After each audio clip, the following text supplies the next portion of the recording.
10 Count Podcast. I'm your host, Jason Tiller, the owner-operator of 10 Count Blog.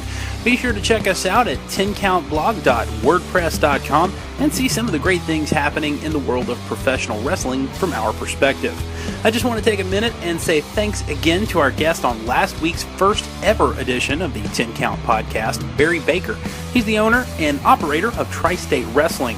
The world of podcasting can be kind of a scary place because so many of these start with great intentions and fizzle out because of lack of support. I'm happy to say that our interview with Barry got a huge response, and we're very thankful to everyone who took time out of their day to listen.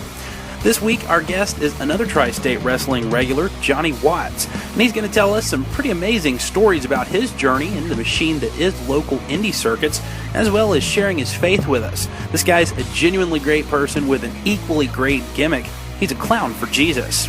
Before we move on, we have to say a big thanks to a local band here in Knox County, Indiana, and their name is Rollick. And we got to say thanks for allowing us to use their music in our new opening theme. If you like this song that you're listening to, be sure to go and check them out on Facebook. You can find a link to their page on our Facebook page and also on this article on 10 Count Blog. Check out their music at rollick.bandcamp.com. And why wouldn't you? It's a free download.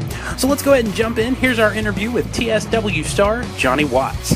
So Johnnie, how are you today? I am fantastic.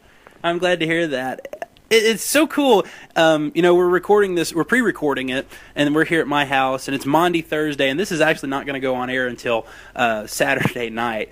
But it's Holy Week, and I'm so excited to have you here because your character just fits, Holy Week so well.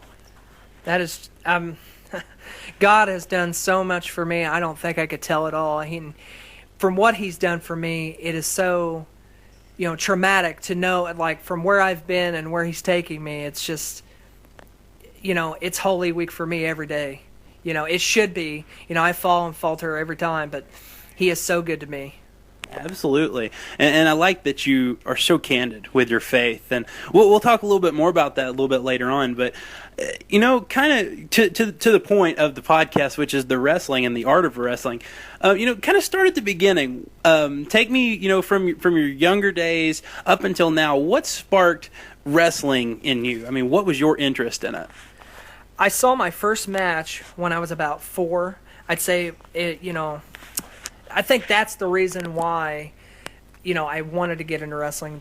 Just the match that I saw, and it was Hogan versus Andre at WrestleMania 3. It was on TV. It was, probably 91, 92 or so, and it was just the electrifying feeling. Just seeing all those people in the crowd and the entrances is what drew me in because Hogan. Hogan's entrance just grabbed me, and I don't know what it was. It was just his charisma and just the electrifying feeling. How he acted when the fans reacted to how he acted, it just blew me away, by the music. The music drew me in. As far as heroes and stuff, he was probably one of them. Oh, absolutely. So how old were you at the time that you saw this match? Oh, Lord. I was probably about 4 or 5. Oh, wow. So that's really young. I mean, of course, I guess most kids get into it about that age. Their parents are watching. Kind of, what was that experience like? At 4 or 5 years old, you're sitting there watching Hogan, and you said it was Andre? Andre, yeah. Yeah, Andre the Giant. Talk a little bit about the experience of getting into something like that at that young of an age. Honestly, I had no idea what I was getting into because at that time, I had just woke up, I think, from that morning. It was really early, like probably 8 o'clock in the morning. And really, honestly, I don't even think it was a full match. I think they were just showing highlights because at that time they didn't really do reruns of WrestleMania anytime. It was back at that time you had to buy like the VHS and stuff, and we didn't do that. We just didn't have the money. I just remember walking into the kitchen one day, and my dad and my mom were sitting there drinking their coffee, and it was on, and I was like, what is this? And it was just at the beginning where the crowd was roaring, and Andre the Giant was in the ring, and I was like, man, that dude is huge, and Hogan was just walking out doing his, famous pointing at the crowd, and just, I don't know, it was just that electrifying feeling. I was like, man, this guy's got it. And the red and yellow, I love color anyway, but the red and yellow just drew me in, and it's just the charisma of it, and it was just so awesome. So take me through, growing up. being a wrestling fan? You mentioned that, it kind of became something that you wanted to do. When I seen that, I don't know how to explain it, but I just knew that that's what I was going to do with my life, or at least I thought I was. And when that happened, I started watching it avidly after that. I remember the Monday Night Wars, and actually, matter of fact, before the Monday Night Wars even started, I was, the WWF at the time, or E, whatever you want to call it. I watched a lot of Bret Hart and all those guys, and Hogan still going at it, Macho Man and Ultimate Warrior. I loved it. Those Ultimate Warrior and Hogan and Macho Man were probably my favorites. Because they were very bright. Yeah, because of their color and the way, their charisma and everything. And as far as the wrestling technique goes, I was a Bret Hart fan. I was a Mr. Perfect fan. And as time grew on, I love Kurt Angle, Chris Benoit, Chris Jericho, and all them. Most of them are mainly Canadian. The Hart Foundation, I loved it. Absolutely. So, talk to me a little bit about, getting involved with Tri-State Wrestling and some of the other promotions. You've done a lot of promotions, talking to you right before we started this. Getting into Tri-State Wrestling, it was kind of weird, but at the same time, the Bible talks about how God gives you the desires of your heart. And that has been a desire in my heart ever since, that time watching that match or those highlights, whatever. And I just graduated in 2006. My mom was at the store. TSW was just starting. They had posted a sign in the store. It said, "Wrestlers wanted. Call this number." And at that time, before I, this all happened, I just graduated. And when I was graduating, I had talked of moving to Georgia, going to a wrestling academy. And I was weeks from leaving. And it was going to cost me a lot of money, and I was going to have to live down there for a year to do the full training. And I was doing it because I was sold out. And I was probably going to not have any food or anything, but it was something that it was worth it to me. Whenever my mom found that, I was like, I think I'd just like to stay home and do it here first.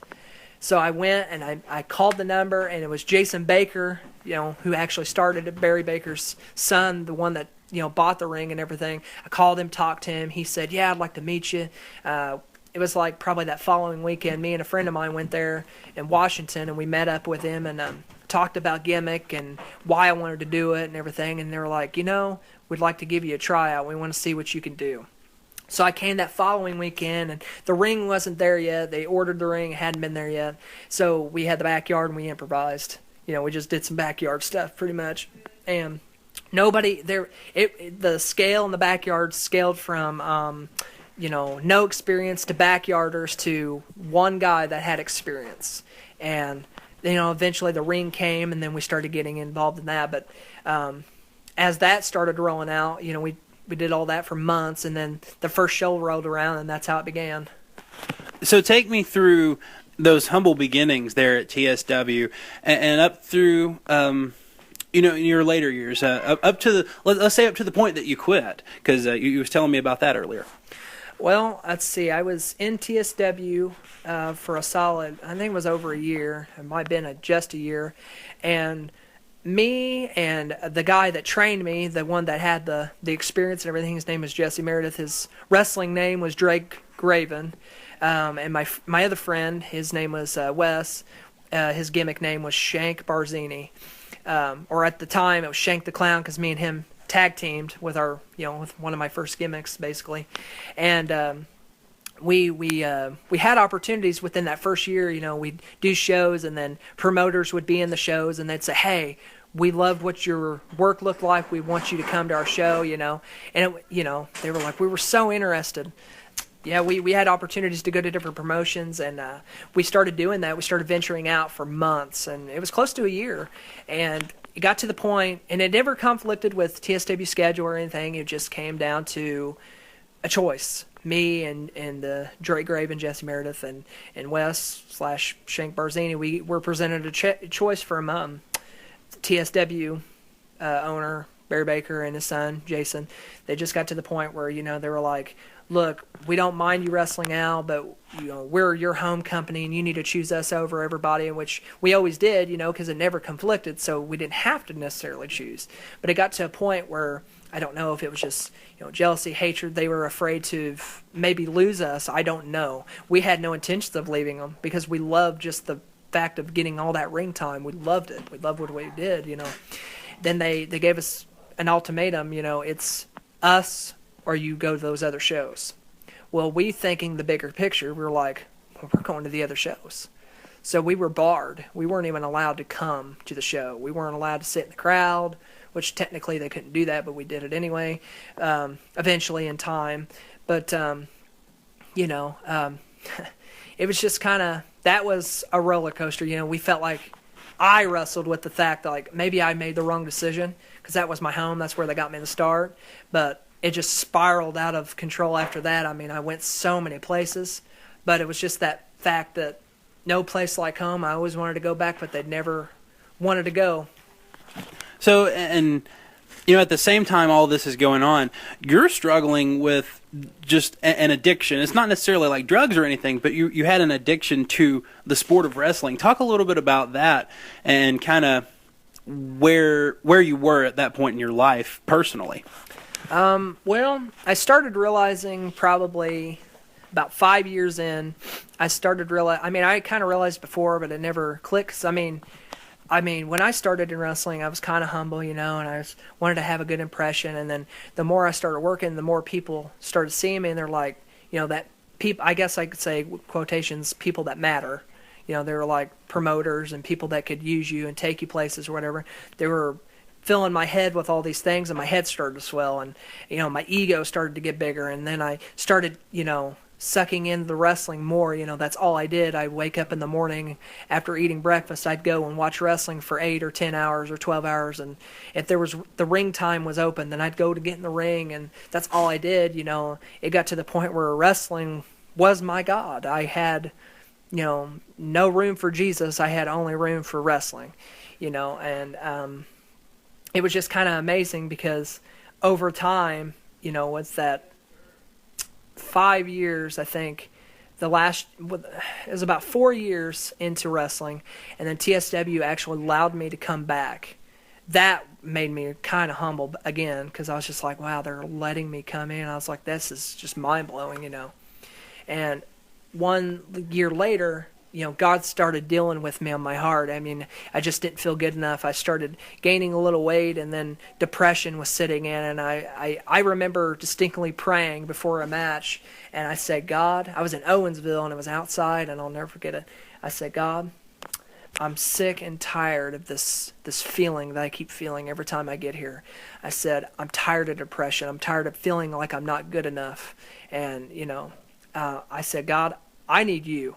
I said, I want my passion for wrestling to die, and I want my passion for you to be completely switched around. I said, I want you to flip-flop it.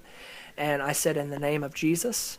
And I got up, and we were getting ready to go out for our match. Me and the guy that wrestled, we already knew what we were doing start to finish. Had a basic idea. I used to be a spot monkey when I started.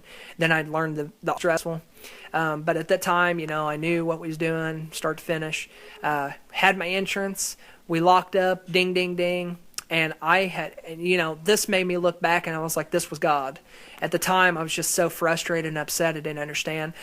We locked up, and I forgot every single thing that I was taught. I couldn't remember how to do certain holds. The only thing I feel like God showed me how to do was to fall and be safe. And that's exactly what I did. That whole match, I basically bumped the whole time. And when I got out, when the match was over, I realized, man, that was the worst match I think I've ever had in my life. And, people will lie to you and make you feel good. And I got back there, and they're like, that was so awesome. That was great. And I was like, you're a liar, And I was sitting there thinking, God, what is this? And every match after that got worse and worse and worse and worse. And then finally got to the point where God sent an evangelist to me while I was eating one day, and God started dealing with me with that. And then I started going to a different church. God really got a hold of me. God filled me with the Spirit of God, the Holy Ghost, and I got baptized in Jesus' name, and it changed my life. I mean, it gave me a purpose for living, and wrestling had, in my life, completely died. It had no place in me, and at that time, I felt like it was time to just step away. And I told him, I said, I didn't tell him nothing. I had one last match, and I didn't even know it was my match until I was walking out for my entrance, and I realized this is it. And I was losing to a guy that, I wouldn't particularly want to lose to because he was so filled with himself and everything. But after years of looking back to that moment, I was like, I wrestled myself, and I lost. But at the same time, I won because I walked away the victor. Maybe they didn't raise my hand and the bell didn't ring in my favor, but I walked away a victor in the eyes of the Lord. And it was just, and then after that, I was out for 5.5 years. So what did you do during these 5.5 years that you were out? And then what eventually brought you back to the ring? Well, being out for 5.5 years, I walked away from the ring, and I fully committed myself into church and the church that I was going to. I still go to, matter of fact, actually, I'm still going there, 6 years strong there, and I was more involved in ministry, and God started using me more, and just really indulged in just being in outreach. I was really involved in the outreach. I love people, and God really used me in that. I mean, He took me to a lot of conferences. He called me to preach and just different different opportunities, I guess. And as time went on, you had those. Every wrestler would call it, the itch, the bug. You feel that itch. You want to get back. You haven't wrestled for a while, and I always felt like it was the enemy. The devil was trying to pull me back into this addiction, and that's why I never wanted to go back because I was so afraid. What if I ever did it again? I felt like I was going to die. I felt like I was going to be it. And time went on. In the year of 2014, me and my best friend, Jesse Meredith, Drake Graven, we had talked over the internet because he had lived 4 hours away at this time. He just got married and everything. And we was talking about having one last match because we had so many matches. And they were awesome. And my opinion, I loved it. It was so great. You find these people that you wrestle and you have amazing chemistry with, and it feels like the match just flows, and you just know it looks good. If it doesn't look good, it felt good, and that's all that matters. But we had talked about just doing one last match, because he had hit and miss wrestled at this time, and I was wrestling a little bit at the time, or I wasn't wrestling at the time rather, and he was like, let's just do one match. I said, okay, and he came down for TSW once in a while because he lived 4 hours away, and it was April. It'll be 2 years this April, and he actually passed away. It was probably one of the hardest things I think I've ever probably faced in my life. I've had family members die, and I didn't cry so much. I went to his funeral, spoke at his funeral. It was just one of the hardest things. Would have never guessed this guy would have just dropped, and mind-blowing. But after that happened, I was offered to, possibly induct him into the Hall of Fame of TSW and give a speech about him and have one match in his memory, just to do a one-nighter. And I was going to do it, and I had about 2 months to think about it. And I told him I was going to do it, and I got about a month out, and I said, just hit me. I'm not ready. I can't do it. And I don't know if it was just the fear of getting sucked back in or the fear of, I just couldn't measure up or whatever it was. It just made me feel horrible. And then about a year ago, it just hit me. I just knew that it was time, and got in proper contacts. I started I just retrained myself again. I got back into the training. Some guys would bump and stuff before the shows. I got in there and bumped right with all the new guys. I didn't act like I was better than anybody, and when I started doing that, I realized that I knew this was just a personal thing. I knew God had changed me, and I knew I wasn't going to get sucked back into it because, people, told me I still had it and all this different things, and it made me feel good and encouraged me. But at the same time, it was like, this is not what God wants me to do for the rest of my life. It'll be a time and a place, a season. But I just am so glad I can look back and see how much God has changed me. It just tickles me to death. So you're telling me a story, and for those who are listening, Johnny actually kind of sat at my house and had dinner with me and my wife tonight, and he was telling stories. And one of the stories you told was about when you did get back and when you started taking bumps in the ring. There wasn't a whole lot of ring rust there, or a little less than expected anyway. Can you tell that story? Yeah, that was kind of mind-blowing, actually. Most of the guys that were training at this time, Stephen Mitchell, Zane Arkham, however you want to refer to him, he runs the training, and he had all these new guys. Some I didn't really know, some I did know. So I was basically the new guy again, Nobody knew who I was. They didn't know how much experience I had, nothing. They knew nothing about me. Which I kind of like that, because I could sit back and watch and listen along the same path that I went, and it just made me cringe, So we was lined up, and they would get in the ring, and they would tell them to take bumps and run the ropes and, all these sorts of things, and then they would just slide out. And, most generally the reaction was, oh, that was awesome, good job, man, and, okay, slide out, next one, and we just did that over and over and over, and finally it came to my turn. I slid in. I was so nervous because I was like, God, I don't have it anymore. I've been out for 5.5 years. I just don't got it. I just don't got it anymore. So I slid in. I did exactly what they told me to do. And in my mind, this whole time, I'm wrestling with myself. I'm like, oh, this is not going to be good. This is going to be nasty. Oh, this feels bad. And I slide out. And when I slid out and I heard nothing but silence, I just was like, man, it must have been bad. And all of a sudden, I hear nothing but clapping, from all the trainees. Some of the guys that were really experienced in the ring, and then there were some people just out in the crowd, just kind of there. And every single person started clapping, and every one of them they were like, wow, that was awesome. And, I was just like, wow, it kind of blew me away. I mean, it really encouraged me like no other, but I had people come up to me and just say, you were really out for 5.5 years, you couldn't tell, and that really, that encouraged me like no other, but I still got in there, I still trained, and still kind of worked off what rust I felt like I had, I guess the rust was really just in my mind, but after that kind of fizzled out a little bit after that, it was good. Felt like I was back in the groove, like riding a bike. So a lot of people who listen to this are going to be regulars. Kind of the 10 Count blog podcast has exploded because of TSW and an article I wrote. So maybe for those within the company and the people who are listening who are just fans, talk a little bit about your character, because I love the clown, that he's a clown for Jesus. That's one of my favorite things, and it's a very memorable character, and I think it could play out on a bigger stage, in my opinion. So talk a little bit about that and kind of the development of that character. Well, when I started TSW, it was amazing because I started out as two characters.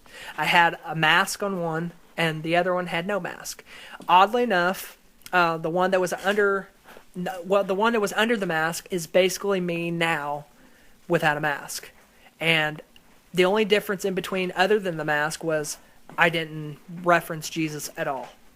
My name under the mask was Superstar, which we were thinking about doing a possible gimmick, in about a month, bringing back the mask. We'd probably do the whole fired thing, and I could come back under the mask under that same name, and people would just know that it's me, but, we would play no, it's really not him, it's some other guy named Superstar, But, I had the heel me, but eventually over time, I came to that crossroads where I had to decide, well, I got to be more serious, because whenever I started, all the people that were inviting us to come out, they were like, if you want to go anywhere in this business, you got to be serious, and you got to do this and do that. Because I'm always just been kind of a laid back, kind of joking around kind of a guy, that's just me.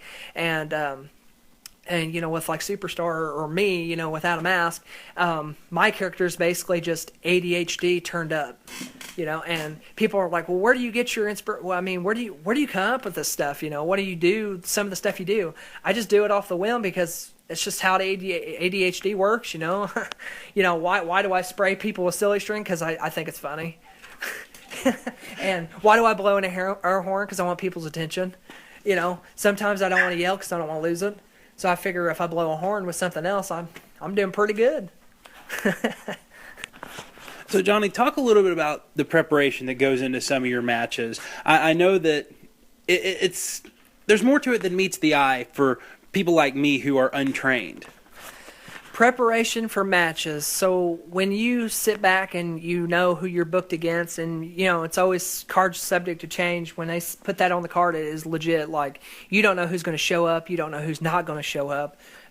So you might have it in your mind. I used to be like a perfectionist. So if I found out I was booked about Joe Schmo, I would look Joe Schmo up on YouTube if he had videos, and I would study how he wrestled so I can have an idea of what I wanted to do, what he could do, etc., etc. That's how addicted I was. Like, I would search it out. Nowadays, I just, I can walk in and we can just go from there, have fun. But basically, you got to walk through the match. You have to have a beginning and a middle and an end. And when I do the walk and talk, we just figure out a few spots. Then you got some guys that are, like to go 100 mile an hour, and that's where all the accidents come from, because they're spot monkeys. And that's what I used to do. And I didn't have a whole lot of accidents, but it still happens. But the preparation, can be pretty vital. As long as you got a few ideas, you can have a really good match. And it always goes off of chemistry, too. If two guys have really good chemistry, odds are the match is going to be pretty good. It's obviously the whole point of even having a match is to tell a story. It is the wrestling part, but to me, because the characters, like, to me, I could care less about the wrestling.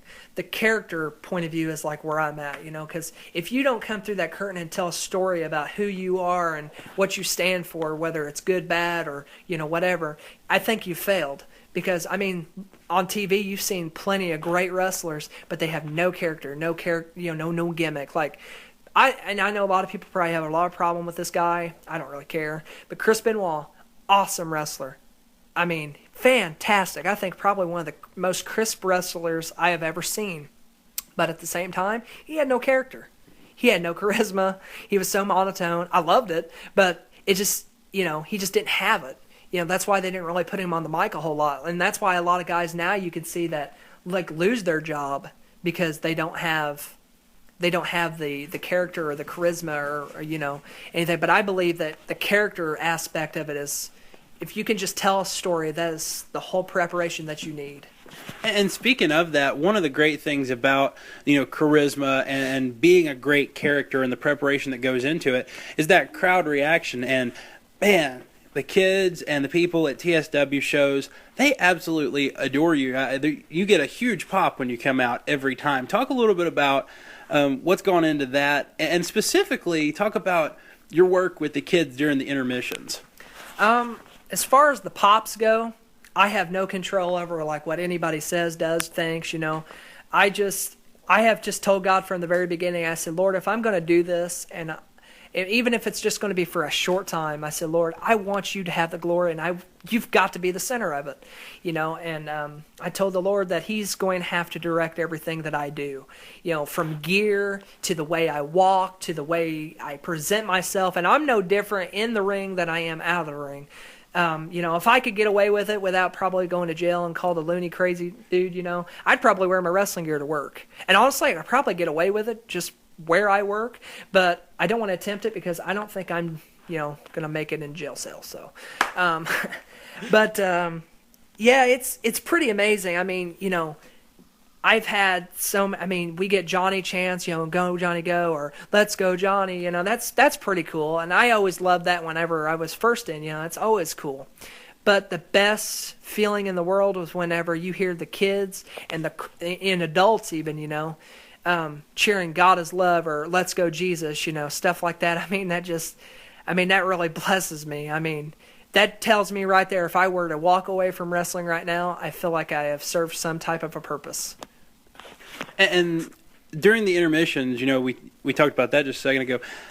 Those kids, they kind of flock to you. And I don't know if it's just because you're the biggest personality in the room or if it's because of your message, but what's it like when you get out there and you're signing autographs for these kids and, spray and bury with silly string and all that good stuff? Well, as far as the autographs go, I don't really care about that. I will do it for them and everything, but, I am really so thankful to God because I feel like He's ingrained it into me that it's not about me. So every time that I sign my name, I always make it a point to say God loves you, or I put a Bible verse on every single person's thing. I put something on there that will try to direct their focus off my name onto something about Him. One of my Bible verses is it's actually right here on my Bible case. Matter of fact, it says that He must increase, but I must decrease. John 3:30, and that's probably like one of my most favorite ones. John the Baptist said that, and I mean, how true is that? He must increase, that I must decrease.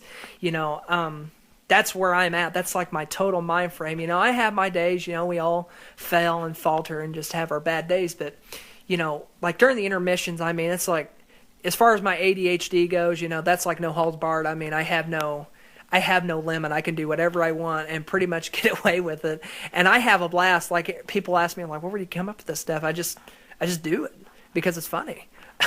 And if nobody else thinks it's funny, I'm laughing, so it's good enough. As long as I can get at least one person to laugh at a show, I am so fine with that. I don't care if I get pinned. I don't care if I tap out. It's not about winning to me.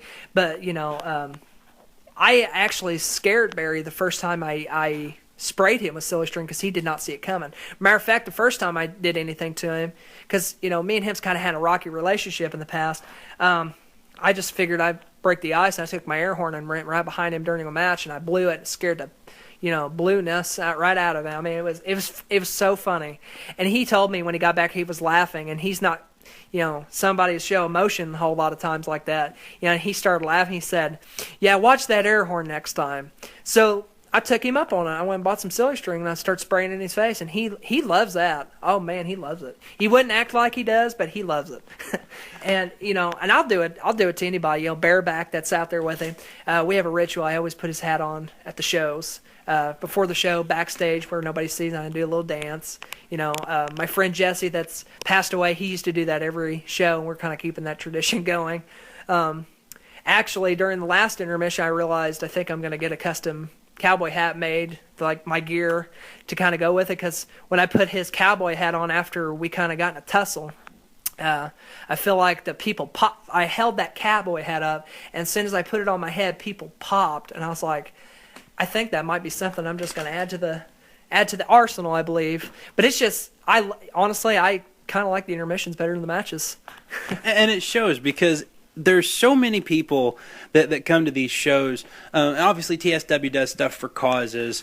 And there's a lot of people that support those causes or are directly affected by the causes in the crowd. And just there's always a smile. And I think also that's where you get your biggest ministry opportunities, because there's so much interaction there. Mm-hmm. Absolutely. I think that is dead on. I've had so many people come to me and say, wrestling is such a good ministry platform. And it really is, to a point, because a lot of people don't understand like what wrestling can truly do to somebody. Somebody can get sucked in and they lose the focus of serving the Lord, and stuff like that. And I believe God gave me the desire to do this one last run, because I feel like this run that I'm doing right now is my very last run that I'll ever do. Once I get out, I'll probably never step foot back in a ring, because I feel like the Lord is taking me to a new level. But as far as ministry platform, I believe that the intermissions is probably the best part. I have a blast with that. Matter of fact, the whole, people's always called me a clown, and I don't do face paint because of personal conviction, and, a lot of people have phobias of clowns anyway, and I feel like the Lord told me not to do it because I feel like it's going to chisel away that fear, and people are going to be more open to like clowns in general, But it's just amazing like what can happen during that intermission. Yeah, absolutely. So, talk a little bit about your heart for the causes. I mean, I think every wrestler in that locker room that I've met, they always say it's all about, whatever cause TSW just happens to be supporting that month. This past month, it was Hands in Autism. Talk a little bit about your heart for those causes and what makes them this kind of work so good for the community.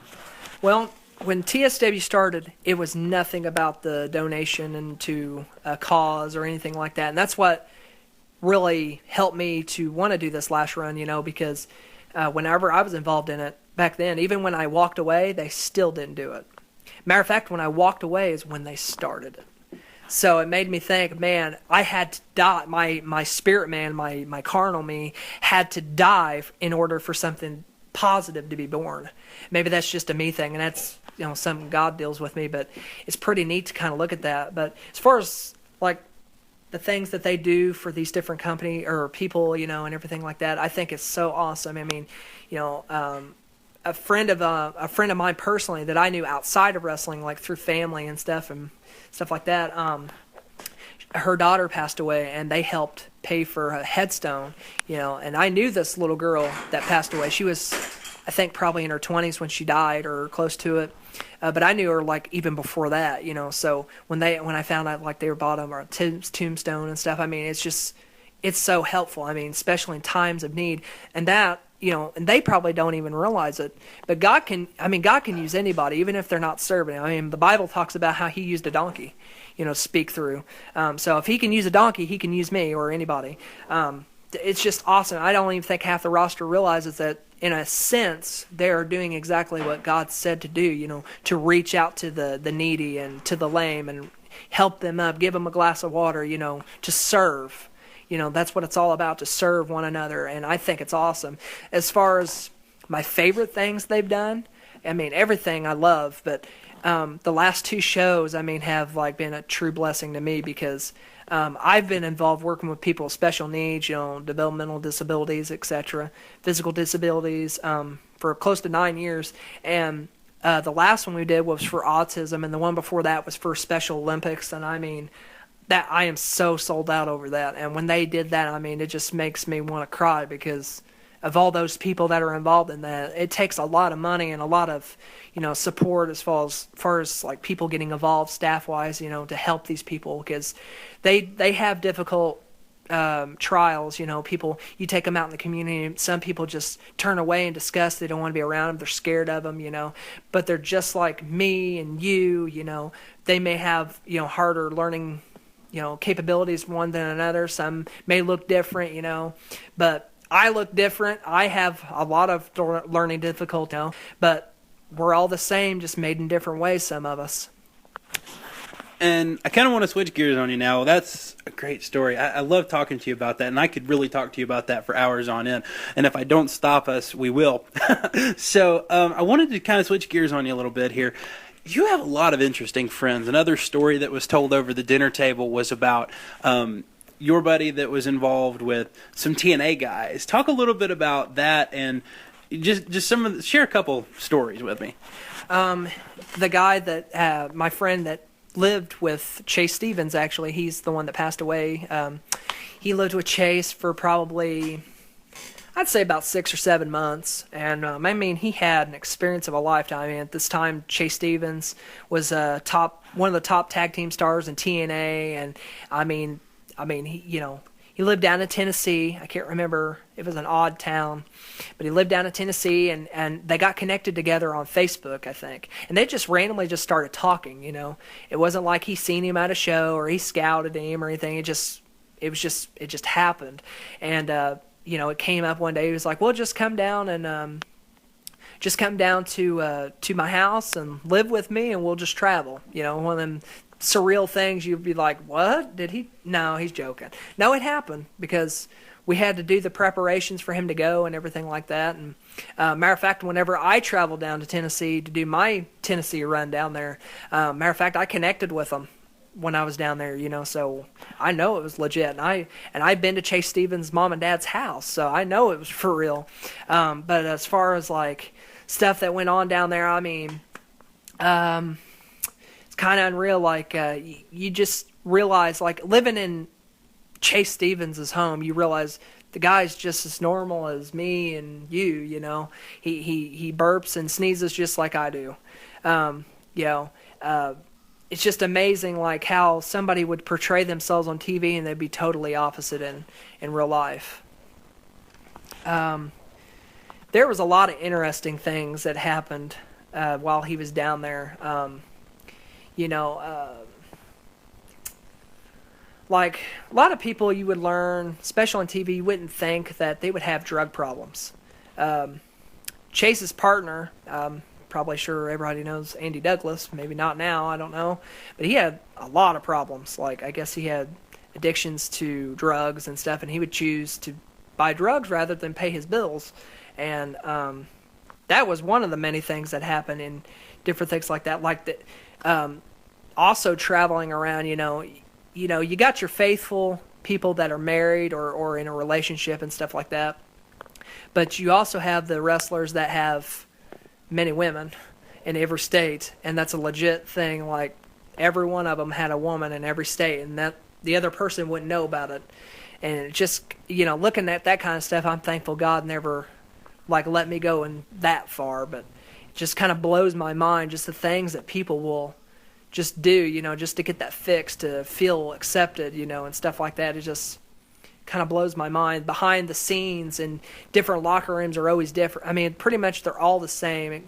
They're all, some of them are worse than others, but I've walked into plenty of them, even down there, around Chase and all of them, not saying him, but like random other famous guys, and they, would roll out a towel and, basically look like a pharmacy, and they'd put this money on their, tab and buy all these things. It's just, it's mind-blowing what actually happens down there, And when he lived with Chase, he's seen a lot of that stuff firsthand. Like, it just kind of blew his mind. Like, steroids is used as milk down there in Tennessee. I mean, it used to be. I don't know how things are now. Wrestling's changed in so much in 10 years. And that's the thing about addiction, I think. And it starts out, it can be something as small as, ego and being addicted to the limelight. And then it's really easy for it to snowball down into more seedy things like that. Absolutely. I tell you what, when I was probably a year and a half, 2 years in, that was when, saying I was so skinny, I was like 150 pounds, and, everybody, and see, at that time, wrestling only wanted the people that were so muscular, that can bench press 500 pounds, they had the body, they wanted them to be tan, everything. They wanted that package. That's what Vince McMahon was looking for, everybody. Now we're living in an era that, they don't care what your size is. They'll get the shortest guy. They'll get the really skinny guy. They'll get the fat guy. I mean, look at Kevin Owens / Kevin Steen. He's a phenomenal wrestler. But looking at him, he looks horrible. But he is fantastic. And I think it's great that guys like that are now getting the door to open to them, that they can do this. Back then, they were telling me I was never going to go anywhere because I was too tiny. I had the height, but my weight was not there. And I looked okay. But they were pushing on me alone. The other ones I know were pushed really heavy too, to take steroids. I was so close, because of my addiction to loving wrestling and wanted to go further in it. It was amazing because they were trying to push me to do steroids, and I was so close to doing it. But thank the Lord that I never got into that, because had I done that, I'd probably be in worse shape than I am now physically. So, Johnny, we just got a few more minutes here. I wanted to give you an opportunity. It is Holy Week. It is Maundy Thursday today, but by the time this airs, it'll be Easter Sunday. Take a minute and share the gospel. The gospel is... Most people say, well, the gospel is this. Well, the gospel is Matthew, Mark, Luke, and John. Well, what is this gospel? It's summarized in one word, and it sounds like Jesus. Jesus is the gospel. The Bible says in John 1:1 that in the beginning was the Word, and the Word was with God, and the Word was God. So that tells me that Jesus Christ is God. Well, how can Jesus be God? Well, the Bible also says in verse 14 that the Word was made flesh and dwelt among us, and we beheld His glory. The begotten of the Father, And it's so amazing because to know that our God walked in our shoes. He walked on this earth to feel what we feel. And, He came to be that perfect sacrifice that we may obtain eternal life, to be with Him. Because from the very beginning, from Genesis to Revelation, in Genesis, the Bible says that God is a spirit. And we can't see a spirit. And... for a spirit to be manifested, it has to be manifested in something.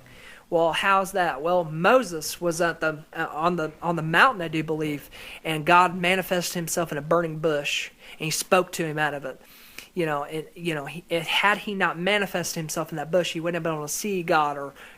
God can do anything He wants, but He chose to do it this way, and it's just amazing because the lengths that God will go to grab a hold of our attention, to just say, hey, I want you to fellowship with me. I want to be your friend. I love you. I appreciate you. And that's what he's wanted from the very beginning in the garden. But we as humanity messed that up. We blame it on Adam. We blame it on Eve. It's our carnality. Our flesh is what fell, He wanted that fellowship from the very beginning, and we had it. But we listened to the tempter. We listened to the devil to cause us to fall. But the devil didn't do anything but the power of display. He don't have the power to force our hand. He don't have the power to, make us do anything. We do the decision making. We are only influenced by him, and the consequences thereof follow. But it's just so awesome, what Jesus was willing to do for us. The Bible talks about in Psalm where he was mindful of me. He knew my name.